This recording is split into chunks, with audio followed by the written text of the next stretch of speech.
Okay students, இப்போ இது வரைக்கும் நம்ம 8th லெசனில் அதாவது டூயல் நேச்சரை பற்றி பார்த்துருக்கோம்.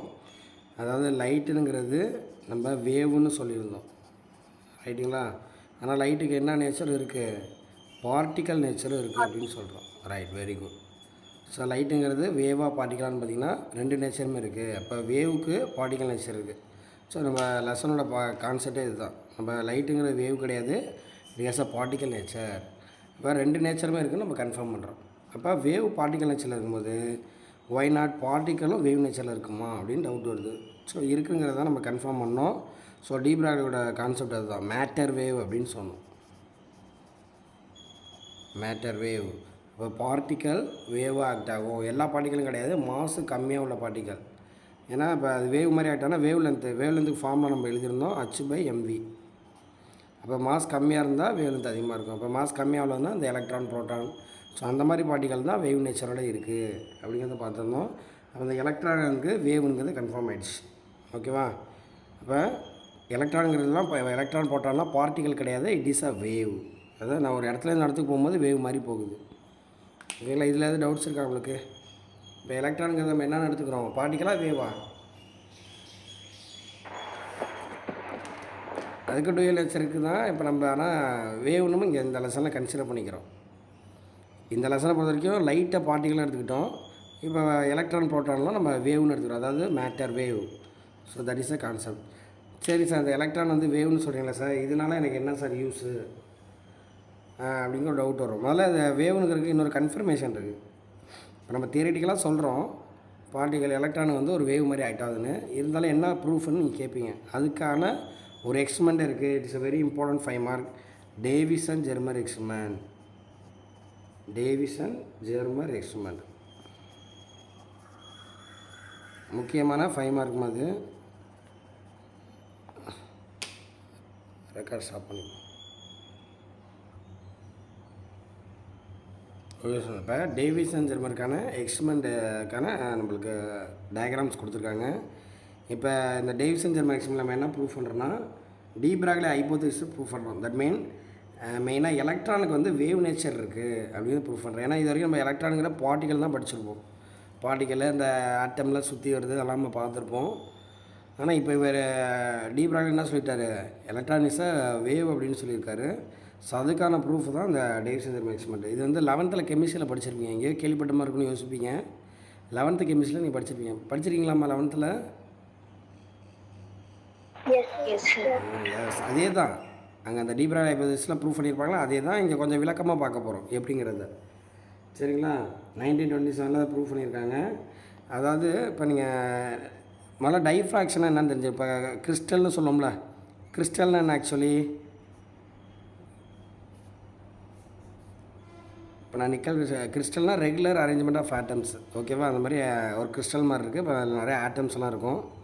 ஆனால் ஆட்டம் வந்து அழகாக அரேஞ்ச் ஆகிருக்கும். எப்படி நீங்கள் கிளாஸ் ரூமில் அழகாக உட்காந்துருக்கீங்க ஆர்டராக, அந்த மாதிரி ஆட்டம்ஸ்லாம் அழகாக அரேஞ்ச் ஆகிருக்கும். இப்போ இதில் நம்ம ஒரு லைட்டை பாஸ் பண்ணுறோம் வச்சுங்க, வேவாக காட்டப்போ இப்படி ஒரு கோடாக காட்டுவாங்க, ரேன்னு காட்டுவாங்க. இந்த லைட் என்ன பண்ணால் இதில் நிறையா ஆட்டம்ஸ் இருக்குல்ல, ஆர்டராக அரேஞ்சாக இருக்கும். ஒவ்வொரு லேயர் பை லேயராக இருக்கும். ஒவ்வொரு லேயர்லேயும் போய்ட்டு என்ன ஆகும், எப்படி வளைஞ்சி வரும், அந்த ஆட்டத்தோட கேப்பில் வளைஞ்சி வெளில வரும். இது பேர் டைஃப்ராக்ஷன். ஓகேங்களா? இப்போ லைட்டு நேராக போயிட்டு திருப்பி வந்தால் ரிஃப்ளெக்ஷன் சொல்கிறோம்ல, இந்த மாதிரி பெண்ட் ஆகி போச்சுன்னா அது பிறகு பெண்ட் ஆகிட்டு போகுது பாருங்கள், பெண்ட் ஆகி போகுது ஆட்டத்தோட கேப்பில். அப்போ அந்த கேப் இருக்குது பார்த்தீங்களா, அந்த கேப்பில் பூந்து பெண்ட் ஆகி போகிறது தான் நம்ம என்னென்னு சொல்கிறோம், டைஃப்ராக்ஷன் அப்படின்னு சொல்கிறோம். இப்போ நிறையா வேவ் வந்து பெண்ட் ஆகி போச்சுன்னா, இப்போ ஏன்னா நிறைய ஆட்டம்ஸ் இருக்குல்ல, அப்போ நிறைய இடத்துல பெண்ட் ஆகும். அப்போ இந்த மாதிரி செட்டப் பேர் கிரேட்டிங் அப்படின்னு சொல்கிறாங்க. இது வந்து 7th லெசனில் இருக்கும், நம்ம இருந்தாலும் இப்போ ஜஸ்ட்டு தெரிஞ்சுக்கிறோம். ஸோ ஆட்டம்ஸ் நிறையா இருக்கும்போது நான் ஒரு ரே தான் போட்டிருக்கேன். இந்த மாதிரி நிறையா ரே இன்சிடெண்ட்டாக இமேஜின் பண்ணிங்க. ஆயிரக்கணக்கான ரே இன்சிடெண்ட் ஆகும், ஆயிரக்கணக்கான ரே என்ன ஆகும், இந்த மாதிரி டைஃப்ராக்ட் ஆகி வரும். ஓகேவா? இது பேர் தான் வந்து இந்த சிஸ்டம் பேர் கிரேட்டிங். நம்ம கிறிஸ்டல் வந்து கிரேட்டிங்னு சொல்லலாம். இது ஒரு 3 டைமென்ஷனலாக இருக்கிறனால இது ஒரு 3 டைமென்ஷனல் கிரேட்டிங் அப்படிங்கிற வார்த்தை. கிரேட்டிங்கிறதுக்கான விளக்கம் நம்ம சொல்லுவோம். இப்பொழுதுக்கு ஜஸ்ட் என்ன பண்ணிக்கிறீங்க, ஒரு கிறிஸ்டல் வந்து 3 டைமென்ஷனல் கிரேட்டிங்காக ஆக்ட் ஆகுது. ஏன்னா லைட் வந்து படும்போது என்ன ஆகுது, டைஃப்ராக்ட் ஆகி கொடுக்குது. நீங்கள் வெளியிலேருந்து பார்க்கும்போது எப்படின்னா ஸ்கேட்டர் ஆகிற மாதிரி இருக்கும், வந்து பட்டுட்டு தெரித்து வெளில வருது பாருங்கள். ஒரு தேங்காய் உடைச்சா செதர் தேங்காய்னு சொல்லுவாங்களே, கோயில் வாசல் வைப்பாங்களே, அந்த மாதிரி சிதறி போகும் லைட்டு. சரி, இப்போ இந்த இதை இங்கே அப்ளை பண்ண போகிறோம். ஓகேவா? இப்போ லைட்டு வந்து ஸ்கேட்டர் ஆகுது. அதாவது லைட்னா வேவில் இருந்து தானே, வேவ் வந்து ஸ்கேட்டர் ஆகி போகுது எங்கே, ஒரு கிறிஸ்டலில். அதே மாதிரி தான் இங்கேயும். இப்போ என்ன பண்ணுறாங்கன்னா, அதோட கன்ஸ்ட்ரக்ஷன் பார்க்கலாம். ஒரு ஃபிலமெண்ட் இருக்குமா, ஃபிலமெண்ட்டு அதில் பேட்ரி கனெக்ட் பண்ண, லோ டென்ஷன் பேட்ரி. ஒரு ஃபிலமெண்ட்டில் லோ டென்ஷன் பேட்டரியை கனெக்ட் பண்ணுறாங்க. அப்படி கனெக்ட் பண்ணும்போது என்ன ஆகுதுன்னா, அது ஹீட் ஆகி due to thermionic emission electron emit ஆகும். கரெக்டுங்களா? இந்த டயக்ராம் பார்த்துருக்கீங்களா எலக்ட்ரான் எமிஷனில்? அப்போ எலக்ட்ரான் எமிட் ஆகும். அப்போ எலக்ட்ரான் வந்து எல்லா டைரெக்ஷன்லையும் போகும். அது போகாமல் இருக்காங்க. இங்கே டயப்ராம் 2 வச்சுருக்காங்க, ஸ்லிட்டு மாதிரி, S1 S2 அப்படிங்கிற 2 ஸ்லிட் வச்சுருக்காங்க. எல்லா டைரெக்ஷனும் போகாமல் ஃபைன் ஹோல் அப்படி பொறுமையாக வந்துருக்கும். அட் த சேம் டைம் என்ன பண்ணுறாங்கன்னா, இங்கே ஒரு சிலிண்டர் மாதிரி வச்சுருக்காங்க. இதில் என்ன பண்ணுறாங்கன்னா, ஹை டென்ஷன் பேட்டரி கனெக்ட் பண்ணிக்கிறாங்க. இந்த இடத்துல பாருங்கள், ஹை டென்ஷன் பேட்டரி இப்படி வந்துட்டு பாசிட்டிவ் கனெக்டாக பாருங்கள். இது வந்து அலுமினியம் சிலிண்டர். இந்த அலுமினியம் சிலிண்டரில் என்ன பண்ணுறாங்க, பாசிட்டிவ் சப்ளை அப்ளை பண்ணுறாங்க. எலக்ட்ரான்னா பாசிட்டிவாக நெகட்டிவா? நெகட்டிவ். அப்போ எலக்ட்ரான் நெகட்டிவ் வந்துக்கிட்டு இருக்குது. இது ஹெவியான ப்ளஸ் அப்ளை பண்ணுறோம். அதை விட 1000 மடங்கு ஸ்ட்ராங்கான ப்ளஸ் இங்கே அப்ளை பண்ணுறோம். இது ஒரு ப்ளஸ்ன்னு போட்டுங்க, வர்றது மைனஸு. ஓகேவா? அது எல்லா டைரெக்ஷன் போகும்போது ஒரு ஃபைன் ஹோலில் வருது. இது பேர் எலக்ட்ரான் பீம் அப்படின்னு சொல்கிறாங்க. இப்போ ஆக்சுவலி இப்படி வேவ் மாதிரி போய்ட்டுருக்கோம். நம்ம எல்லா இடத்துலையும் இப்படி வரைய முடியாது லைட், அதனால் இப்படி கோடாக தான் போடுவாங்க. லைட்டை இப்படி போட்டு காட்டுவாங்க. ஸோ இந்த மாதிரி கோடுன்னு போடுறாங்களா, இது பேர் ரே அப்படின்னு சொல்லுவாங்க. ரே இதெல்லாம் தெரிஞ்சு வச்சுங்க. இப்போ நிறையா ரே சேருதுன்னு வச்சுப்போம். ஏன்னா ஒரு ரே தான் இருக்க வாய்ப்பு இல்லை, எல்லா ரேவும் சேர்ந்து வரும். இந்த மாதிரி நிறையா ரே சேர்ந்துச்சுன்னா அது பேர் பீம். ஓகே? அப்போ எலக்ட்ரான் பீமாக வருது. நம்மளுக்கு மெல்லிஸாக போட்டுருக்காங்க, இல்லை நிறையா எலக்ட்ரான்ஸ் இருக்குல்ல. ஸோ எலக்ட்ரான் பீமாக வருது. நம்ம ஆனோட் சிலிண்டர் வச்சு ஆசிலேட் பண்ணுறோம். அப்போ என்ன ஆகும், அட்ராக்ட் பண்ணி இழுக்கும். பொறுமையாக வர எலக்ட்ரான் பீமை என்ன பொறுமையாக வர, வேகமாக வந்து அட்ராக்ட் பண்ணி இழுக்கும். வேகமாக போய்ட்டு எங்கே போடும் அப்படி கேட்டிங்கன்னா, நிக்கல் கிறிஸ்டலிங் வச்சுருக்காங்க. நிக்கல் கிறிஸ்டலில் படுது, அதான் இன்சிடென்ட் பீம் சொல்கிறாங்க பாருங்கள். ஸோ நிக்கல் கிறிஸ்டலில் பட்டு ஒவ்வொரு லேயரில் டைஃப்ராக்ட் ஆகி என்ன ஆகும், ஸ்கேட்டர் ஆகும். நிக்கல் கிறிஸ்டல் வந்து 3 டைமென்ஷனல் கிரேட்டிங்காக ஆக்ட் ஆகுது. ஏன்னா வரக்கூடிய எலக்ட்ரான் பீமை டைஃப்ராக்ட், இப்போ வந்த வேவ் தான் என்ன ஆகும், வேவ் தான் டைஃப்ராக்ட் ஆகி போகும். பார்ட்டிகல்லாம் என்ன ஆகும், ரிஃப்ளெக்ட் தான் ஆகி போகும். வந்த பொசிஷனில் திருப்பி போயிடும். இப்போ செவுத்தில் பந்து அடித்தா நம்மள்ட்ட தானே வந்துடுது, பந்து வளைஞ்சா போகும் அந்த சைடு, அப்போலாம் போகாது. அது ரிஃப்ளெக்ஷனு. ஆனால் ஒரு வேவ் என்ன பண்ணும், உள்ளே போய்ட்டு அட்டாமிக் லேயரில் பெண்டாகி போகும். ஸோ இந்த மாதிரி இங்கேயே ஒரு கன்ஃபர்மேஷன் ஆகிடுச்சு நம்மளுக்கு. ஸோ நம்ம எலக்ட்ரான் பீம் வந்து என்ன ஆகுது, கிறிஸ்டலில் ஆக்ட் ஆகி உள்ளே போகுது, ஸ்கேட்டர் ஆகி போகுது, அதாவது அப்படின்னு சொல்கிறாங்க. அதாவது டைஃப்ராக்ட் ஆகி போகுதுன்னு சொல்கிறாங்க. இதை மொத்தமாக பார்க்கும்போது ஸ்கேட்டர்ட் ஆகி வருது. இப்போ நேராக அந்த எலக்ட்ரான் பீமு ஸ்கேட்டர் ஆகுது அப்படின்னு சொல்கிறாங்க. ஓகேவா? ரைட். இப்போ இந்த ஸ்கேட்டர்ட் பீமை நம்ம கண்டுபிடிக்கிறக்காக இங்கே ஒரு எலக்ட்ரான் டிடெக்டர் வச்சுருக்காங்க. ஒன்றும் கிடையாது, ஒரு ஸ்க்ரீன் மாதிரி இருக்கும், அவ்வளோதான். அந்த ஸ்க்ரீனை வந்து வச்சுருந்தோம்னா இசட்என்எஸ் ஸ்க்ரீன் சொல்லுவாங்களே, அந்த ஸ்க்ரீன் தான் இசட்என்எஸ், ஜிங்க் சல்ஃபைடு. ஆனால் பிளாக் கலரில் இருக்கும். இந்த எலக்ட்ரான் படுற இடம் ஜொலிக்கும். நிறைய எலக்ட்ரான் பட்டால் நல்லா பிரைட்டாக இருக்கும், இல்லை கம்மியாக தான் படுதுன்னா கம்மியாக ஜொலிக்கும். ஓகேவா? ஸோ அப்போ இன்சிடென்ட் பீம் படுது, ஸ்கேட்டர் பீம் படுது. நான் என்ன பண்ணுறேன், அந்த டிடெக்டரை எப்படியே ரொட்டேட் பண்ணிக்கலாம். எவ்வளோ ஆங்கிள் வேணாலும் இப்படி ரொட்டேட் பண்ணுற மாதிரி செட் பண்ணுறாங்க. இல்லை நமக்கு மெயினாக இந்த ஏரியாவில் தான். இப்போ ஆக்சுவலி நேராக வந்திருக்கணும், ஆனால் ஸ்கேட்டர் ஆகிடுச்சு. இப்போ 180 டிகிரி வச்சுங்க. ஸோ 180 டிகிரி ரொட்டேட் ஆகிற மாதிரி இந்த டிடெக்டர் இருக்குது. அப்போ இதுக்குள்ள ஆங்கிள் தீட்டா. நம்ம இந்த ஸ்க்ரீனை என்ன பண்ணிக்கலாம், இதுமாதிரி எங்கே வேணாலும் நம்ம வச்சுக்கலாம். இப்போ நீங்கள் என்ன நினைக்கிறீங்க, இப்போ இந்த இடத்துல ஒரு வேல்யூ இருக்குன்னு வச்சுப்போம், எல்லா இடத்துலையும் ஒரே வேல்யூ இருக்குமா, வேல்யூ வேரி ஆகலாமா? ஸ்கேட்டர்டு பீமோட வேல்யூ சேஞ்சஸ் ஆகலாம் கண்டிப்பாக. அதனால தான் தீட்டா இன்வால்வ் பண்ணுறாங்க. வேறு ஆங்கிளில் வேறு இது இருக்குது, அந்த இன்டென்சிட்டி இருக்குமா, ஸ்கேட்டர் பீமோட இன்டென்சிட்டி மாறுது. இப்போ அவங்க என்ன பண்ணுறாங்கன்னா, இந்த தீட்டாக்கும் நம்ம இன்சிடென்ட் பீமுக்கும் ஸ்கேட்டர் பீமுக்கும் ஆங்கிள் இருக்குல்ல, அந்த தீட்டாவுக்கும் டிடெக்டரோட இன்டென்சிட்டிக்கும் கிராஃப் வரைகிறாங்க. Theta versus intensity of scattered beam, scattered electron பீம்னு போடணும். இதை மட்டும் யாரும் மிஸ் பண்ணிடுறாங்க. நல்லா கிராஃப் வரைஞ்சிட்டு இதை எழுதாம விட்றாங்க, மார்க்கு போயிடும். எக்ஸ் ஆக்சிஸில் தீட்டா இருக்குது, ஒய் ஆக்சிஸில் intensity of scattered electron beam அப்படிங்கிறது ஸ்கேட்டர்டு இல்லை டைஃப்ராக்டட் எலக்ட்ரான் பீம்னு சொல்லியிருக்காங்க. ஓகேவா? டைஃப்ராக்டட் எலக்ட்ரான் பீம்னே போட்டுருங்க, டைஃப்ராக்டட் எலக்ட்ரான் பீம். இப்போ நம்ம என்ன பண்ணுறோன்னா, இதில் 54 வோல்ட் அப்ளை பண்ணுறோமா, ஒரு உதாரணத்துக்கு ஒரு ஸ்டாண்டர்ட் வேல்யூவாக போடுறாங்க, 54 வோல்ட் அப்ளை பண்ணுறோம். நம்ம எதாவது டவுட்ஸ் இருந்தால் கேட்டுங்க. மைக் ஆஃப் பண்ணிங்களா?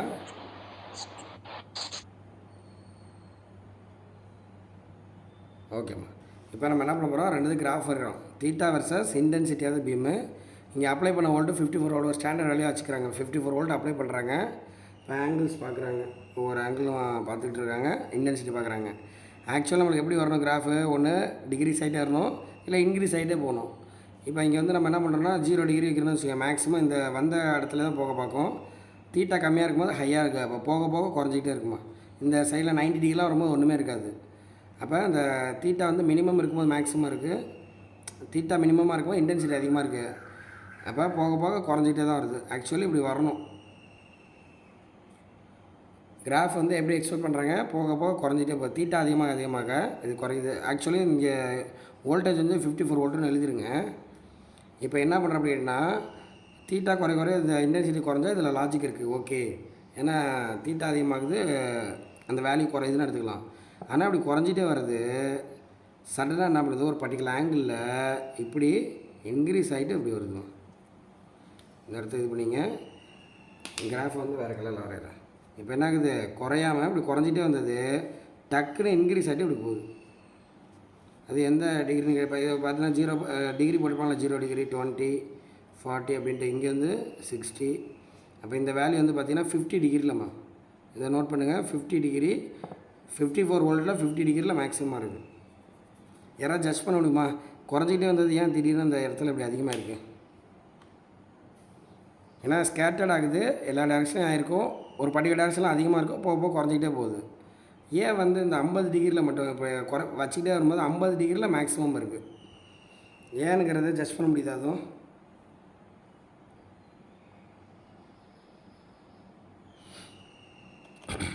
என்ன ரீசன் கேட்டிங்கன்னா, அதுதான் எலக்ட்ரான் இஸ் அ வேவுக்கான ப்ரூஃபு.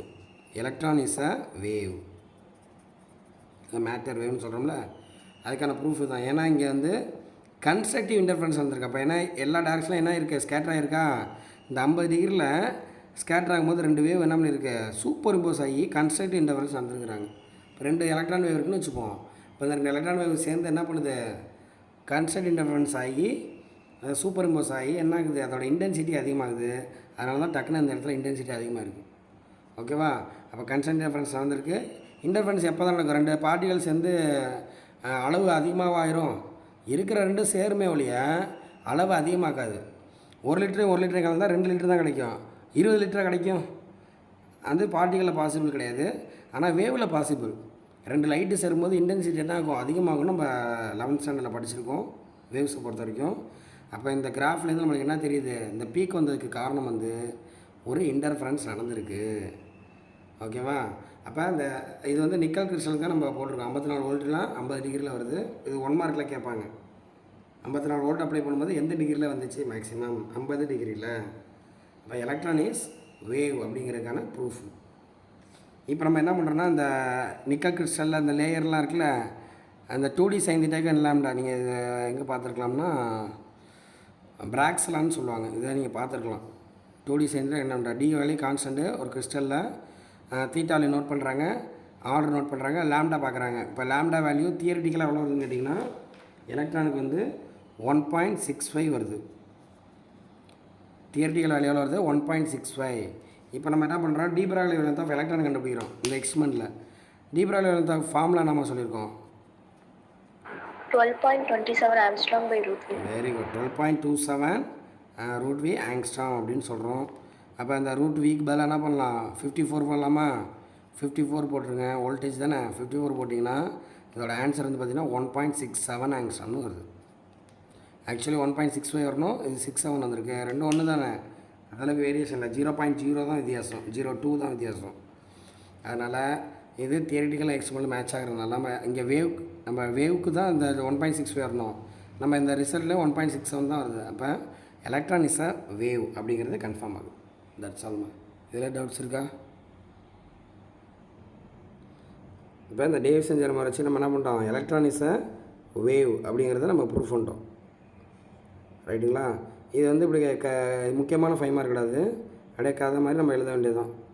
ஃபஸ்ட் ஒரு இன்ட்ரோடக்ஷன் கொடுத்துருங்க. இது மட்டும் தனியாக இந்த முதல்ல எனக்குலாம் இது கிடையாது, மார்க் கிடையாது.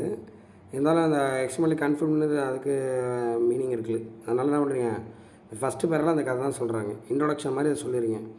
டி பிராக்லி ஹைபோதீசிஸை நம்ம ப்ரூஃப் பண்ணிட்டோம். அதாவது எலக்ட்ரான் பீம் வந்து என்ன ஆகுது, டைஃப்ராக்டடாக.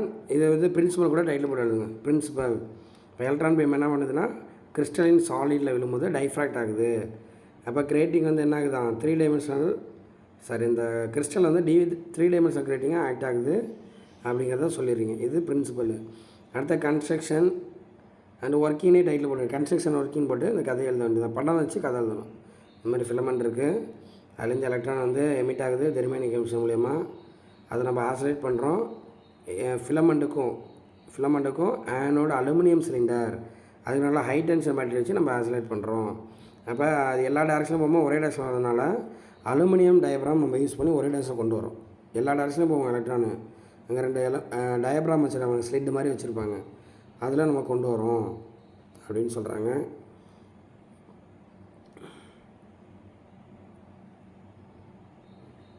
இப்போ நம்ம என்ன பண்ணுறோம்னா ஸ்கேட்டர் எலக்ட்ரான் வந்து எல்லா டேரக்ஷனும் ரிசீவ் பண்ணுறோம், டிஃப்ரெண்ட் டேரக்ஷனில் ரிசீவ் பண்ணுறோம். அதுக்கு எலக்ட்ரான் டிடெக்டர் யூஸ் பண்ணுறோம். அது என்ன பண்ணுதுன்னா intensity of the scatter electron பீமை யூஸ் பண்ணுது, மெஷர் பண்ணுது.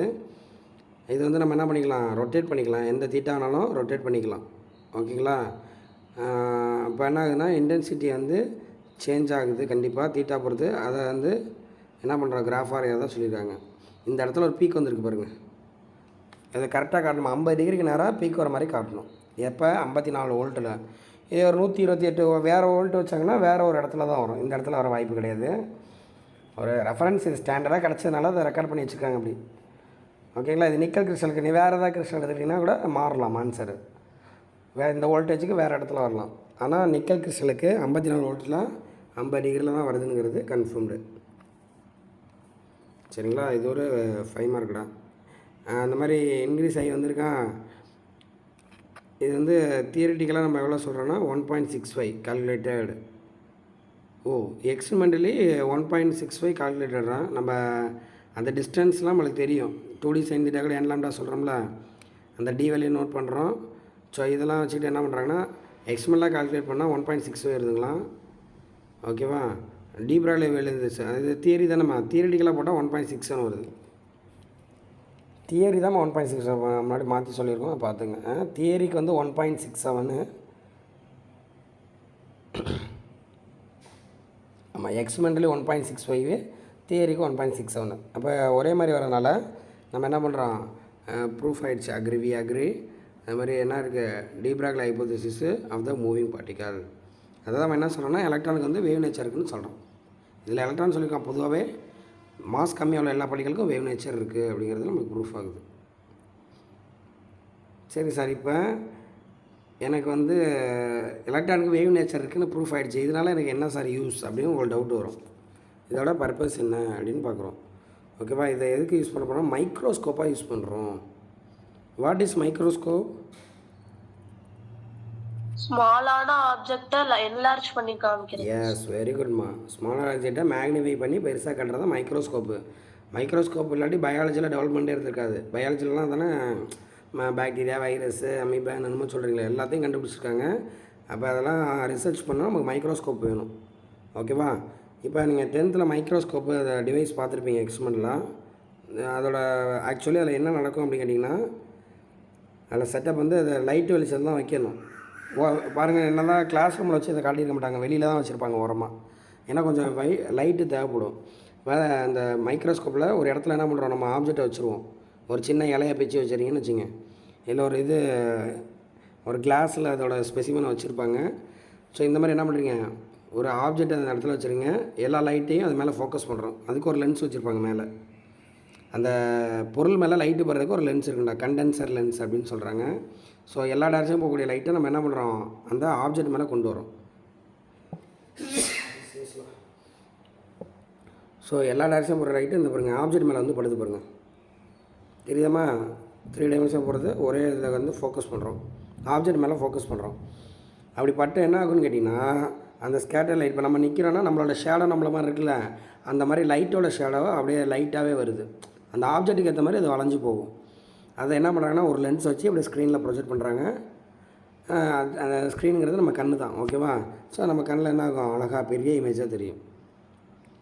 ஸோ ஜஸ்ட் என்ன ஆகுது, அந்த லைட்டோட வேரியேஷன் தான். லைட்டு சின்னதாக ஃபோக்கஸ் ஆகி அப்படியே பெருசாக என்லார்ஜ் ஆகுது பாருங்கள். ஒய்டராக என்லார்ஜ் ஆகுது.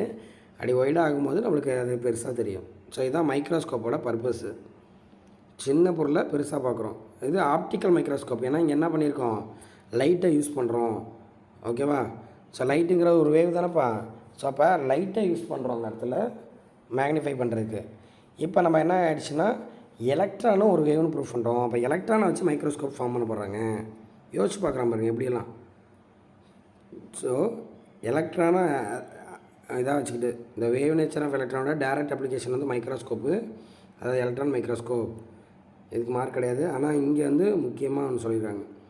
இந்த resolving power is inversible to wave length use to illuminating the study of object. ஒரு ஆப்ஜெக்டை பற்றி படிக்கிறோன்னா ஒரு மைக்ரோஸ்கோப்னால் அதோட எபிலிட்டி வந்து ரிசால்விங் பவர் அப்படின்னு சொல்கிறாங்கடா.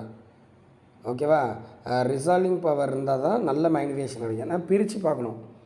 இப்போ ஒரு வைரஸில் ஒவ்வொரு பார்ட் இருக்குதுன்னு வச்சுக்கோங்க. ஒரு அமீபாவே வரைகிறீங்க. அமீபாவோட ஸ்ட்ரக்சரில் ஒவ்வொரு சின்ன ஏரியாவையும் அது நல்லா பிரித்து காட்டினா தான் உங்களுக்கு பெருசாக தெரியும். ஓகேங்களா? அப்போ ரிசால்விங் பவர் வந்து ஒரு முக்கியமான கேரக்டராக இருக்குது. ரிசால்விங் பவர் இருந்தால் தான் ஹையர் மேக்னிஃபிகேஷன் இருக்கும். ஹை ரிசால்விங் பவர் இருந்தால் தான் ஹை மேக்னிஃபிகேஷன் இருக்குங்கிறது தியரி. ஓகேம்மா? அதாவது சின்னதாக காட்டாமல் நம்மளுக்கு பெருசாக என்ன பண்ணோம், நம்மளுக்கு ரிசால்வ் பண்ணி மேக்னிஃபை பண்ணி காட்டணும். பிரித்தா தான் பெருசாக காட்ட முடியும். இப்போ ஒரு கடைக்கு ட்ரெஸ் வாங்க போகிறோம், சின்னதாக மடித்து வச்சுருக்காங்க, அது விரித்து காட்டினா நம்மளுக்கு பெருசாக தெரியுது. ஸோ அந்த மாதிரி ஒரு சின்ன பொருளை என்ன பண்ணுவோம், ரிசால்வ் பண்ணி மேக்னிஃபை பண்ணி காட்டுது அப்படிங்கிறது தியரி. இதை கண்டிப்பாக சொல்லணும் நம்ம. இது ஒரு 5 மார்க்லையும் கேட்கலாம், 3 மார்க்லையும் கேட்கலாம். அப்படியே கதை மாதிரி எழுதணும் கொஸ்டின். 3 மார்க்லேயே நோட் பண்ணிங்க, நம்ம கதை மாதிரி எழுதிடலாம். அப்போ ரிசால்விங் பவர் ஹையாக இருக்கணும். நம்ம ஃபிசிக்ஸ் பீப்புள் என்ன கண்டுபிடிச்சாங்கன்னா resolving power inversible to wave length அப்படின்னு கண்டுபிடிச்சிருக்காங்க. இதை மாதிரி ஈக்குவேஷன் நோட் பண்ணிங்க. ரிசால்விங் பவர் அல்லது மேக்னிஃபிகேஷன் எப்படி இருக்கணும், வேவ் லென்த்துக்கு இன்வெர்சிபிள்ஸ்லாம் இருக்குன்னு கண்டுபிடிச்சிருக்காங்க. என்ன சொல்லியிருக்காங்க, வேவ் லென்த் ஆஃப் எலக்ட்ரான். இப்போ நம்ம விசிபிள் லைட் யூஸ் பண்ணுறோம்ல, அதோட வேவ் லென்த் எவ்வளோமா?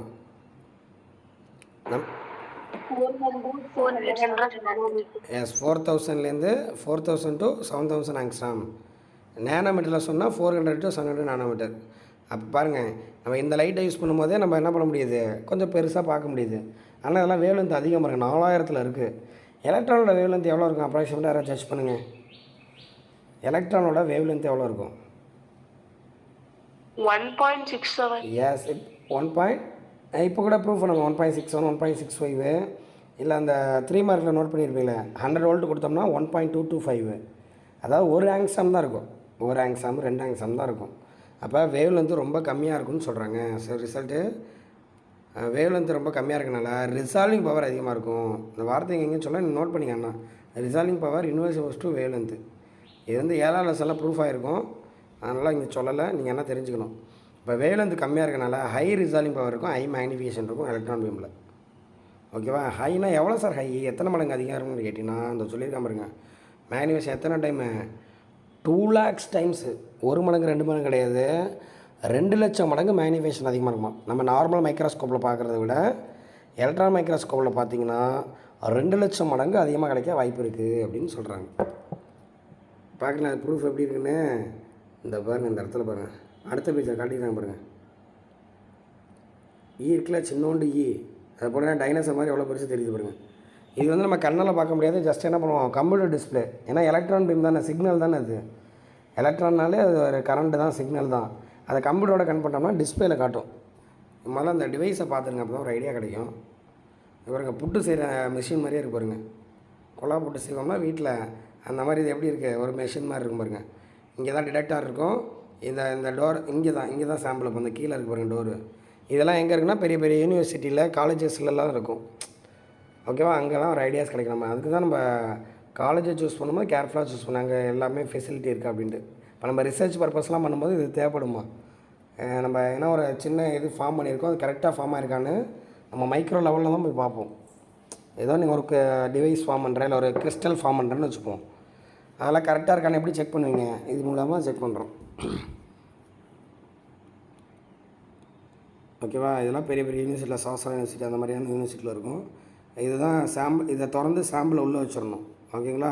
ஸோ மேலே எலக்ட்ரான் பீம் இருக்குது, டிடெக்டர் இருக்குது, பவர் சப்ளைலாம் இங்கே கனெக்ட் பண்ணியிருப்பாங்க. எலக்ட்ரான் பீம் நேராக வந்து பட்டு இப்படி ஸ்கேட்டர் ஆகி போகும். அதை அப்படியே நம்ம ஸ்க்ரீனில் அப்படி பார்த்துக்கலாம். ஓகேங்களா? பாருங்கள், ஒரு ஈயை பிடிச்சி வச்சுருக்காங்க பாருங்கள். இப்போ செத்த ஈயை தான் இருக்குது. ஜஸ்ட் அதை அப்படி நிற்கிற மாதிரி செட் பண்ணியிருக்காங்க. எவ்வளோ பெருசு ஜூம் ஆகுது பாருங்கள். அவரோட ஹேர் ஸ்டைல் முதல் கூட தெரியுது நம்மளுக்கு. ஓகேவா? இப்போ எந்த அளவுக்கு ஜூமிங் இருக்குது பாருங்கள். இல்லை இப்போ நம்ம ஊசியில் சின்ன நூல் வைக்கிறோம்ல, நூல் கோப்பம், அந்த நூல் பார்த்திங்கன்னா மெல்லிஸாக இருக்கும். ஆனால் அதுக்குள்ளே எத்தனை நூல் இருக்குது பாருங்கள். அதுக்குள்ளே ஆயிரக்கணக்கான நூல் இருக்குது. ஸோ இந்த அளவுக்கு ஜூம் பண்ணி காட்டுது பாருங்கள். ஓகே, அப்போ 2 lakhs டைமு ஜூம் பண்ணி காட்டுறது தான் இந்த எலக்ட்ரான் மைக்ரோஸ்கோப்பு. அவ்வளோதான். அப்படியே கதை மாதிரி படிச்சிருந்தேன். இன்ட்ரோடக்ஷனில் வந்து இந்த மாதிரி ரிசால்விங் இப்போ மேக்னிஃபிகேஷன் அதிகமாக இருந்தால் தான், அந்த ரிசால்விங் பவர் அதிகமாக இருந்தால் மேக்னிஃபிகேஷன் அதிகமாக இருக்குன்னு சொல்லுங்கள். அப்போ எலக்ட்ரானுக்கு வந்து வேவ் லென்த் கம்மி, தட் மீன் மேக்னிஃபிகேஷன் அதிகம். அதான் இன்ட்ரோடக்ஷனில். எவ்வளோ அதிகம்னா 2 lakhs டைமு. அடுத்தது ஒர்க்கிங்கு. ஒன்றும் இல்லை, இந்த படத்தை அப்படியே பார்த்துட வேண்டியதான் நீங்கள். இதை எடுத்து கம்பேர் பண்ணுங்கள். இது வந்து இந்த டயக்ராம் மட்டும் வரைஞ்சா பண்ணுறேன், இது கூட தேவையில்லை. இருந்தாலும் கம்பேர் பண்ணி பார்க்குறக்கா பார்த்துக்கலாம். அங்கே என்ன பண்ணியிருக்காங்க, ஒரு ஆப்ஜெக்ட் இருக்குது, ஆப்ஜெக்டிவ் லென்ஸுக்கிட்டே வச்சுருக்காங்க. ஒரு ஆப்ஜெக்ட் இருக்குது, ஒரு கண்டென்சர் லென்ஸ் வச்சு லைட்டை அது மேலே ஃபோக்கஸ் பண்ணுறாங்க. கரெக்டாக? லைட்டை அது மேலே ஃபோக்கஸ் பண்ணுறாங்க. அதுக்கப்புறம் வரக்கூடிய லைட்டை அப்படியே ப்ரொஜெக்ட் பண்ணுறாங்க. ப்ரொஜெக்ட் பண்ணி ஸ்க்ரீனில் பார்க்குறோம். இதே செட்டப் இங்கே பார்க்குறீங்க, அவ்வளோதான். ஆனால் இங்கே வெறும் லென்ஸ் வச்சா நம்ம என்ன ஆகாது, எலக்ட்ரான் வந்து ஃபோக்கஸ் பண்ண முடியாது. அதனால் எலக்ட்ரானை எப்படி அஃபெக்ட் பண்ணலாம் நம்ம? அது ஒரு சார்ஜ் தானேப்பா. அப்போ எலக்ட்ரிக் ஃபீல்டு மேக்னெட்டிக் ஃபீல்டால் அஃபெக்ட் பண்ணலாம். அதனால் மேக்னெட்டிக் தான் யூஸ் பண்ணுறாங்க. அப்போ எலக்ட்ரான் பீம் வெளியில் வருது, தெர்மியானிக் எமிஷன். அதே ஃபிலமெண்ட்டு தான். ஃபிலமெண்ட்டை வச்சு என்ன பண்ணுவாங்க, எலக்ட்ரானை ப்ரொடியூஸ் பண்ணுவாங்க, ஆசிலேட் பண்ணி அனுப்புவாங்க. எலக்ட்ரான் பீம் வரும். நம்ம இதில் பார்த்த மாதிரி, டேவிசன் ஜெம்மில் பார்த்த மாதிரி எலக்ட்ரான் பீம் வரும். எல்லா டேரக்ஷனும் போகாமல் ஒரு பர்டிகுலர் டேரக்ஷன் அனுப்புகிறாங்க. அதுக்கு கண்டென்சர் லென்ஸ். அது மேக்னெட் தான், வேறு எதுவும் கிடையாது. மேக்னெட் வச்சாங்கன்னா அதுக்குள்ளே பூந்து வரும். நம்ம ஆப்ஜெக்ட் மேலே என்ன பண்ணுறாங்க, பட வைக்கிறாங்க. பட்டு என்ன ஆகும், எல்லா சைடும் ஸ்கேட்டர் ஆகும். கரெக்டுங்களா? அதோட ஸ்ட்ரக்சருக்கு ஏற்ற மாதிரி ஸ்கேட்டர் ஆகும். அந்த ஸ்கேட் ஆகிறது என்ன பண்ணுறாங்கன்னா, அப்ஜெக்டிவ் லென்ஸ் வச்சு இன்னும் ஃபோக்கஸ் பண்ணுறாங்க. கொஞ்சம் வைடராக வரும். அதை ப்ரொஜெக்டிவ் லென்ஸ் வச்சு ஸ்க்ரீனில் ஃபோக்கஸ் பண்ணுறாங்க. தட் மீன் கம்ப்யூட்டரில் டிஸ்பிளேயில் ஃபோக்கஸ் பண்ணுறாங்க. அவ்வளோதான், வேறு எதுவுமே அது சொல்லலை. ஒர்க்கிங் பாருங்களேன். கன்ஸ்ட்ரக்ஷன் வந்து சிமிலர் டு எலக்ட்ரான் மைக்ரோஸ்கோப் மாதிரி தான் இருக்குது. ஆப்டிக்கல் மைக்ரோஸ்கோப்போ எலக்ட்ரான் மைக்ரோஸ்கோப்போ ஒரே மாதிரி தான் இருக்கும். இப்போ என்ன பண்ணுறாங்கன்னா, எலக்ட்ரான் பீம் வந்து எலக்ட்ரிக் அண்ட் மேக்னெட்டிக் ஃபீல்டு வச்சு தான் இங்கே ஃபோக்கஸ் பண்ண போகிறோம். அதான் either electric R magnetic field. இங்கே வந்து மேக்னெட்டிக் ஃபீல்டு தான் யூஸ் பண்ணுறாங்க. டைவர்ஜும் பண்ணிக்கலாம், கன்வெர்ஜும் பண்ணிக்கலாம். ஒரே இடத்துல ஃபோக்கஸ் பண்ணலாம், இல்லை எக்ஸ்பேண்ட் பண்ணலாம். ஃபஸ்ட்டு ஃபோக்கஸ் பண்ணுவாங்க, அப்புறம் எக்ஸ்பேண்ட் பண்ணாங்க. ரைட்டா? இப்போ சோர்ஸ்லேருந்து வரக்கூடிய எலக்ட்ரானை ஆசோலேட் பண்ணுறாங்க அங்கே பண்ண மாதிரி. அப்புறம் மேக்னெட்டிக் கண்டென்சர் லென்ஸ் வச்சு பேரல் பீமாக மாற்றுறாங்க. அது போய் சாம்பிளில் பட்டு மேக்னிஃபைடு இமேஜ் வந்து வெளில வருது அப்படின்னு சொல்கிறாங்க. கேரி தான் இமேஜ் ஆஃப் சாம்பிள். இப்போ இதை என்ன பண்ணுறாங்கன்னா, ப்ரொஜெக்டிவ் லென்ஸு அப்ஜெக்டிவ் லென்ஸ் சிஸ்டத்தை வச்சு நம்மளுக்கு வந்து ஸ்க்ரீனில் பார்க்குறாங்க. அவ்வளோதான், முடிஞ்சு போச்சு. இதை வந்து எல்லா இடத்துலையுமே யூஸ் பண்ணுறாங்கம்மா. சயின்ஸை பொறுத்த வரைக்கும் கெமிஸ்ட்ரி, பயாலஜி எல்லாம் என்னென்ன ஃபீல்டு இருக்கோ அனைத்துலேயும் இந்த எலக்ட்ரான் மைக்ரோஸ்கோப்பை யூஸ் பண்ணுறாங்க. ஓகேங்களா? அதுதான் சொல்லியிருக்காங்க. That's all. ஓகேம்மா, இது வரைக்கும் இந்த மேட்டர் வேவ்ஸை பற்றி பார்த்துருக்கோம். அவ்வளோதான் மேட்டர் வேவ்ஸு. அடுத்தது இது சம்மந்தமான சம்ஸ் கொடுத்துருக்காங்க. இப்போ நம்மளுக்கு 2 ஐடியாவும் கிடச்சிருச்சு. வேவுக்கு பார்ட்டிகல் நேச்சர் இருக்குன்னு நம்ம ப்ரூவ் பண்ணிட்டோம். அதை பற்றி கிளியராக பார்த்துட்டோம். That is a photo electric effect. ஓகேவா? இப்போ என்ன பண்ணுறோம், பார்ட்டிகளுக்கு வேவ் நேச்சர் இருக்குன்னு பார்த்துட்டோம். அதாவது எலக்ட்ரானுக்கு வேவ் நேச்சர் இருக்குன்னு பார்த்துட்டோம். அதையும் நம்ம ப்ரூவ் பண்ணிட்டோம், யூஸும் பண்ணுறோம் எலக்ட்ரான் மைக்ரோஸ்கோப்பு. ஸோ இந்த மாதிரி 2 விதமான ஐடியாஸ் இருக்குது. 2தையும் நம்ம கிளியராக எடுத்துக்கிறோம். இப்போ அது சம்மந்தமான சம்ஸ் பார்ப்போம். இப்போ என்ன பண்ணுறாங்கன்னா, calculate the momentum and de Broglie wavelength in following cases. Momentum கண்டுபிடிக்க சொல்கிறாங்க. டி பிராக்லி வேவ்லென்த் தான் மெயின். ஒவ்வொரு பொருளுக்கும் டி பிராக்லி வேவ்லென்த் எப்படி இருக்குது. முதல்ல ஒரு எலக்ட்ரான் கண்டுபிடிக்க சொல்கிறாங்க. அது 2 எலக்ட்ரான் ஒரு கைண்டிக் எனர்ஜியோடு இருக்கும். அடுத்து ஒரு புல்லட்னா கன்லேருந்து போகும் அந்த புல்லட்டு. 50 கிராம் வந்து புல்லட்டோட மாசு. அது 200 மீட்டர் per செகண்டில் ட்ராவல் ஆகுதான். அதோட டி பிராக்லி வந்து எப்படி இருக்குன்னு பாருங்க. அடுத்த ஒரு காரு அது பாட்டு போயிட்டுருக்கு. 4000 கிலோ வெயிட்டான கார் தான். ஒரு கார் போயிட்டுருக்கு 50 மீட்டர் per செகண்டில். அதோட டி பிராக்லி வந்து கண்டுபிடிக்க சொல்கிறாங்க. யாராவது ஜட்ஜ் பண்ணுங்கள். இந்த 3 இது இருக்குல்ல, எலக்ட்ரான் இருக்குது, புல்லட் இருக்குது, கார் இருக்குது. யாருக்கு வந்து வேவ் லென்த் கம்மி, யாருக்கு வேவ் லென்த் அதிகம்? யாருக்கு வேவ் லென்த் அதிகமாக இருக்கும்? எலக்ட்ரானுக்கு அதிகமாக இருக்கும். Very good. ஏன் அப்படி சொல்கிறீங்க? மாஸ் கம்மி சார், அதனால வேவ். Very good. ஏன்னா டி பிராக்லி ஃபார்முலா தான் சொல்லுது, h/mv. அப்போ மாஸ் கம்மி, மொமெண்டம் கம்மினா வேவ் லென்த் அதிகமாக இருக்கும். எல்லா பொருளுக்கும், இந்த உலகத்தில் உள்ள எல்லா பொருளுக்குமே, பார்ட்டிகளுக்குமே வேவ் நேச்சர் இருக்கும். ஆனால் நம்மளால் பார்க்க முடியாது. அவ்வளோதான். சரிங்களா? யாருக்கு மட்டும் நம்மளால் பார்க்க முடியும்? ரொம்ப மாஸ் கம்மியாக இருக்கக்கூடிய எலக்ட்ரான் ப்ரோட்டானுக்கு மட்டும்தான் நம்ம பார்க்கலாம். வேறு எந்த பொருளையும் நம்மளால் பார்க்க முடியாது. மேபி மற்ற டிவைஸ் வச்சு நம்ம அனலைஸ் பண்ணிக்கலாம். இப்போ அதை ப்ரூஃப் பண்ணுறாங்க பாருங்கள். முதல்ல என்ன பண்ணுறீங்கன்னா எலக்ட்ரான் கண்டுபிடிங்க. மோமெண்டம் கைனடிக் எனர்ஜி எப்படிமா கண்டுபிடிக்கிறது? எலக்ட்ரானுக்கு ஃபார்முலா அப்படி பார்த்துருப்பீங்க, h/2mk இப்படி பார்த்துருப்பீங்க. அப்போ பொதுவாக லாம்டா கூட h/p தானே ஃபார்முலா. அப்போ மோமெண்டம் இருக்க வேண்டிய இடத்துல இவங்க இருக்காங்க. இப்போ புதுசாக ஃபார்முலா கண்டுபிடிச்சிருக்க மாதிரி, இப்படி ஒரு ஃபார்முலா புக்கிலே கிடையாது, இவனாக கண்டுபிடிச்சிருக்கான். லாம்டா கூட h/pன்னு தானே சொல்லுவோம். இப்போ அந்த மோமெண்டம் p இருக்க வேண்டிய இடத்துல √2mk இருக்குது. அப்போ மோமெண்டமுக்கு ஃபார்முலா 2mk, √2mk அதில் சப்ஸ்டிட் பண்ணுறாங்க. மோமெண்டம் கிடச்சிருச்சு. இதுலேருந்து லாம்டா கண்டுபிடிங்க. லாம்டா கூட h/p தானே. லாம்டா கண்டுபிடிங்க. எவ்வளோ ஆன்சர் வந்திருக்கு? 8 ஆங்ஸ்ட்ராங். அதிகம் தான் நம்ம பொதுவாக 1 ஆங்ஸ்ட்ராம் தான் சொன்னோம் எலக்ட்ரானுக்கு. ஆனால் இந்த கேஸில் எவ்வளோ வந்திருக்கு? 8 ஆங்ஸ்ட்ராம் வந்திருக்கு. அடுத்த புல்லட்டோட மோமெண்டம், அவன் வந்து மாஸ் வெலாசிட்டி கொடுத்துட்டான். அதனால் இந்த ரெண்டுத்தையும் பெருக்கிடுங்க. 10 kg/ms மேசனு. இதே லேம்டாவில் போட்டிங்கன்னா என்ன வரும்? வேல் வந்து பார்த்திங்கன்னா 6.6 × 10⁻³ மீட்டர். அதிகமாக கம்மியாக? அங்கே வந்து 10⁻10 மீட்டரு, இது -35. அதிகமாக கம்மியாம்மா? கம்மி சார். கம்மி தான். 35ங்கிறது கம்மி தான், மைனஸ்லாம் இருக்குது, அதனால் இது கம்மி. அடுத்த காருக்கு மோமெண்டம் கண்டுபிடிக்கிறாங்க. இதே வந்து பார்த்திங்கன்னா லாம்டா கண்டுபிடிக்கிறாங்க. 10⁻39 போகுது. அப்போ ரொம்ப ரொம்ப கம்மியான இதெல்லாம் பார்க்க முடியாது. இப்போ கார் போகுதுன்னா அது அப்படியே ஒரு எப்படி சொல்லலாம்னா, இப்போ கடலில் வந்து கப்பல் போகும் பார்த்திங்களா, அப்படியே மேலே கீழே அசைஞ்சு வேவு மாதிரி போகும். ஆக்சுவலி தண்ணி தான் வேவு மாதிரி போகும். நம்மளுக்கு அந்த போட்டு வந்து மேலேயும் கீழே போகிற மாதிரி தெரியும் தூரத்துலேருந்து பார்க்கும்போது. கரெக்டாக அந்த மாதிரி தான் காரும் என்ன பண்ணியிருக்கோம், வேவ் நேச்சரில் தான் போயிட்டுருக்குமா. ஆனால் நம்ம கண்ணுக்கு அது தெரியாது, ஏன்னா வேவ் லென்த்து ரொம்ப கம்மி அப்படின்னு இதில் சொல்கிறாங்க. ஆனால் மோமெண்டம் வந்து அப்படியே ஆப்போசிட்டாக இருக்கும் பாருங்க. இதுக்கு மோமெண்டம் அதிகம், 10⁵. இது வெறும் 10 தான் இருக்குது மோமெண்டம். அங்கே எவ்வளோ இருக்குது? அங்கே மோமெண்டம் 10⁻⁻ போயிடுச்சு. ஏன்னா எலக்ட்ரான் மாஸ் கம்மியில், அப்போ மோமெண்டம் கம்மி. காருக்கு தான் மோமெண்டம் அதிகம். காருக்கு மோமெண்டம் அதிகம், ஆனால் வேவ்லேருந்து கம்மி. எலக்ட்ரானுக்கு வேவ்லேருந்து அதிகம், மோமெண்டம் கம்மி. அப்படியே ஆப்போசிட்டாக இருக்குது. ஜஸ்ட் நம்ம பார்த்துக்க வேண்டியதான். தட்ஸ் ஆல்மா. இந்த மாதிரி சம்லாம் என்ன பண்ணலாம், 1 மார்க்ஸில் வரும் பாருங்க. நம்ம லாம்டாக்கு ஃபார்முலா h/p ஒன்றும் பிரச்சனை இல்லை. மோமெண்டத்துக்கு வித்தியாசமான ஃபார்முலா இருக்குது பாருங்க. இங்கே p = mv போட்டுருக்காங்க, p = 2mk போட்டுருக்காங்க. இதை வச்சு 1 மார்க் கேட்க வாய்ப்பு இருக்குமா பார்த்துங்க. அவங்களா ஒரு டேட்டா கொடுத்து கேட்பாங்க. இவ்வளோ கைனடிக் எனர்ஜி வந்தால் எவ்வளோ மோமெண்டம் இருக்கும். இல்லை மோமெண்டத்தை கொடுத்துட்டு என்ன பண்ணுவாங்க, எவ்வளோ கைனடிக் எனர்ஜின்னு கேட்பாங்க. இதை நம்ம இதில் பார்த்துருக்கோம், 11th இருக்க மோமெண்டத்துக்கு கைனடிக்கு ரிலேஷன்ஷிப்பு. ke = p²/2m ஞாபகம் இருக்குன்னு நினைக்கிறேன்.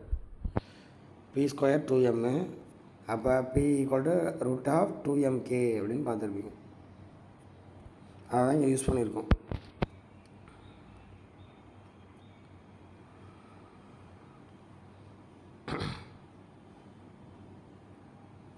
அப்போ என்ன சொல்லுங்கள், அந்த பாருங்க, it is important atomic level but it is not relevant at macroscopic level. எது? De Broglie hypothesis, wave nature of matter.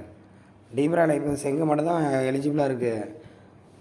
Microscopic லெவலில் தான் எலிஜிபிளாக இருக்குது. பார்ட்டிக்கல் நேச்சரில் தான் எலிஜிபிளாக இருக்கும். பெரிய பெரிய பொருளுக்கெல்லாம் அது பொருந்தாது அப்படின்னு சொல்லி முடிச்சிட்டோம். ஓகேவா? அதை நோட் பண்ணிங்க. அப்புறம் இதெல்லாம் கம்பல்சரி கேட்கலாமா? Find the de Broglie wave length of alpha particle. அது நம்ம ஆல்ஃபா பார்ட்டிக்கல்னால் any idea about alpha particle? 10th படிச்சிருப்பீங்க ஆல்ஃபா. எஸ்மா, alpha decay, beta decay, gamma decay படிச்சிருப்பீங்களா? அதில் ஆல்ஃபான்னு சொல்லியிருப்பாங்க. It is a helium particle, right? ஆல்ஃபானா ஹீலியம் 2He4ன்னு சொல்கிறீங்களா? 2He4னா ஹீலியம் ஆட்டமு. அதுலேருந்து எலக்ட்ரான் ரிமூவ் பண்ணிடுங்க. Positive charged nucleus helium nucleus, அது பேர் தான் நான் கேட்டேன்னா ஆல்ஃபா. அப்போ என்ன இருக்கும்? 2 ப்ரோட்டான் இருக்கும், 2 நியூட்ரான் இருக்கும். பாசிட்டிவ் சார்ஜாக இருக்கும் அப்படிங்கிறத இமேஜ் பண்ணிங்க. அப்போ அந்த ஆல்ஃபா பார்ட்டிகளுக்கு என்ன பண்ண சொல்கிறாங்க, டி ப்ராக்லி வந்து கண்டுபிடிக்க சொல்கிறாங்க. அது 400 வோல்ட்டில் போயிட்டுருக்கான். அப்போ லாம்டாக்கு ஃபார்முலா போடுறாங்க. 2mev பார்த்தோம்ல, h/2mev h கான்ஸ்டன்ட்டு. மாசனுக்கும் போது ஆக்சுவலி 2 ப்ரோட்டான் 2 நியூட்ரான் இருக்கான். நம்ம 4மே ப்ரோட்டான் மாஸே போடுறோம். இல்லை நீ என்ன பண்ணலாம், 2mp போட்டு 2mn போடணும். அவன் 4 MPன்னு போடுறான், அப்ராக்சிமேட்லி ஈக்குவலாக தான் வரும். அதனால் டோட்டல் மாசுங்கும் போது 4 ப்ரோட்டான் இருக்க மாதிரி இமேஜின் பண்ணிக்க. 2 ப்ரோட்டான் 2 நியூட்ரானு இல்லை 4 ப்ரோட்டானுங்க மாதிரி இமேஜின் பண்ணிக்க சொல்கிறாங்க.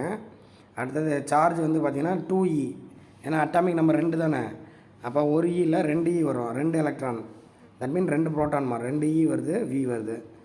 எல்லா டேட்டாவும் சப்ஸ்டிட் பண்ணுங்கள். ஹச்சோட வேல்யூ பாருங்கள், மாஸ் ஆஃப் த ப்ரோட்டான் இது தான் 4 into mass of the proton வந்து 1.67 இன்ட்டு 10⁻ -27. அப்புறம் 2E வேல்யூ போடுறாங்க. எல்லாமே போட்டால் 0.00507 அவ்வளோ வந்துருக்குமா பாருங்கள். இதே நம்மளால் பார்க்க முடியாது. ஹீலியம் பார்ட்டிகல் இருக்குல்ல, இது சின்ன பார்ட்டிகல் தான், ஆல்ஃபா பார்ட்டிகல். ஓகேவா? நம்ம வந்து எலக்ட்ரானுக்கு தான் ஒரு ஆங்ஸ்ட்ராம் சொன்னோம்.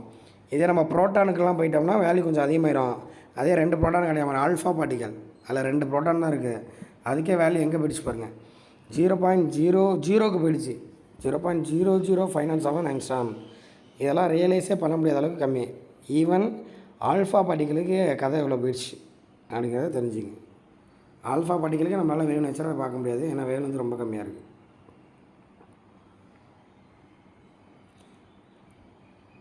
இங்கே பாருங்கள், இதெல்லாம் சும்மா தெரிஞ்சுக்கிற மாதிரி தான் இருக்குது, மற்றபடி ஒன்றும் இல்லை. ப்ரோட்டான் எலக்ட்ரான் ரெண்டுமே ஒரு உதாரணத்துக்கு சேம் டீப்ராக்ல வந்து இருக்கிற மாதிரி இமேஜின் பண்ணிக்கிறாங்க. ஆனால் கண்டிப்பாக வேரி ஆகுது தான், இருக்கிற மாதிரி வச்சுங்களேன். இப்போ எது ஃபாஸ்ட்டாக போவோம் அப்படிங்கிற மாதிரி கேட்குறாங்க. விச் மூவ்ஸ் ஃபாஸ்ட்டாக மூவ் ஆனால் தானே கைண்டிக் எனர்ஜி அதிகமாக இருக்கும். எல்லாம் ஒரே கேள்வி தான். யார் வந்து வேகமாக போகலாம்? டீப்ராக்ல வந்து ஈக்குவல் தான், நீ ரெண்டும் ஒன்று தான் இமேஜின் பண்ணிங்க. யாரால் வேகமாக போக முடியும்? நீ சம்லாம் பார்க்க வேணாம், நீயாவே சொல்லாமே. யாரால் வேகமாக ஓட முடியும்? ப்ரோட்டானாலேயா எலக்ட்ரானாலேயா? குண்டாக இருக்காங்களா ஓட முடியுமா, லீனாக இருக்காங்களால வேகமாக ஓட முடியுமா? மாஸ் கம்மியா இருக்கிறவங்க. அப்போ ஜட்ஜ் பண்ணுங்கள், யார் வேகமாக ஓடுவா? எலக்ட்ரான். அவ்வளோதான், முடிஞ்சு போச்சுடா. எலக்ட்ரான் மாஸ் கம்மி, அது வேகமாக ஓடும். Even though both are have the same de Broglie wave length. ரெண்டுமே ஒரே வேவ் லென்த் தான். வேவ்னாலே ஒரே ஸ்பீடில் தான் நம்ம போகணும். வேவ் லென்த் ஒன்று தான். ஆனால் வந்து இது பார்ட்டிகல் நேச்சருங்கும் போது மாஸ் இன்வால்வ் ஆகுது, மோமெண்டம் இன்வால்வ் ஆகுது. அப்போ எலக்ட்ரானால் தான் வேகமாக விட முடியும்னு கடைசியாக சொல்லுவாங்க. இந்த போட்டிடுறாங்க பாருங்கள், அவன் கடைசியாக இதுதான் சொல்லுவான். அந்த சின்ஸ்ன்னு போட்டு இந்த போட்டால் பாருங்க, மாஸ் ஆஃப் த எலக்ட்ரான் கம்மி, அதனால் ஸ்பீட் ஆஃப் த எலக்ட்ரான் அதிகம். ஆனால் இவங்க என்ன பண்ணுறாங்க, டீப்ராக்ல இது வந்து ஃபார்முலா அப்ளை பண்ணுறாங்க. λ = 2h/2mk. ப்ரோட்டானுக்கு போட்டிருக்காங்க, எலக்ட்ரான் போட்டிருக்காங்க. காமனாக கேன்சல் பண்ணினா கைண்டிக் எனர்ஜி KP/KE = me/mp வருது. இதிலே தெரிஞ்சு போயிடும் ப்ரோட்டானோட கைண்டிக் எனர்ஜி இன்வெர்ஸ் ஃபஸ்ட்டு மாசு. ஓகேவா? அப்போ மாசு வந்து எதுக்கு கம்மியாக இருக்கோ அதுக்கு தான் அதிகமாக இருக்கும் அப்படிங்கிற மாதிரி சொல்லி அதை முடிச்சிடுறாங்கம்மா. இது கைண்டிக் எனர்ஜின்னு சொல்லி ஏன்னா கேக்கான ஃபார்மில் தானே இது. கைண்டிக் எனர்ஜி இன்வெர்ஸ் ஃபஸ்ட்டு மாசு இந்த இடத்த பொறுத்த வரைக்கும். ஓகேவா? ஸோ அதனால் எலக்ட்ரான் வந்து ஆஸ் அ மோர் கைண்டிக் எனர்ஜின்னு சொல்லி முடிக்கிறாங்க. நம்ம பொதுவாக கைண்டிக் எனர்ஜி ஃபார்மில் ½ பார்த்துருப்பீங்க, ரைட்டுங்களா? அது பெரிய பார்ட்டிகளுக்கு தான் மாஸ் டேலி ஃபோர்ஸ்லாம் இருக்கும். ஆனால் இங்கே பொறுத்த வரைக்கும் மாஸுக்கு இன்வெர்ஸ் ஃபோர்ஸ்லாம் இருக்குங்கிறத கன்ஃபார்ம் பண்ணுறாங்க. ஏன்னா வேவில் இந்த பேஸ் பண்ணி நம்ம பேசிகிட்டு இருக்கோம். அதே வச்சுட்டு என்ன பண்ணுறாங்கன்னா, கைண்டிக் எனர்ஜி பொதுவான ஃபார்மில் டிவைட் பண்ணி அதில் VP/VP வராங்க. அப்போ என்ன தான் ஆகும், இன்வெர்ஸ் ஃபோர்ஸ் வராங்க. கைண்டிக் எனர்ஜி இன்வெர்ஸ் ஃபோர்ஸ்னு சொன்னாங்க, இங்கே வெலாசிட்டி இன்வெர்ஸ் ஃபோர்ஸ்னு சொல்கிறாங்க. ரெண்டும் ஒன்று தான். எப்படி போட்டாலும் எல்லாமே எப்படி தான் இருக்குது, இன்வெர்ஸ் ஃபோர்ஸ்லாம் இருக்குது. மாஸ் கம்மியாக இருந்தால் கைண்டிக் எனர்ஜியும் அதிகமாக இருக்கும், மொமெண்டமும் அதிகமாக இருக்கும் அப்படின்னு சொல்லி முடிக்கிறாங்க. மொமெண்டம் தட் மீன் ஸ்பீடும் அதிகமாக இருக்கும்னு சொல்லி முடிக்கிறாங்க. தட்ஸ் ஆல்மா.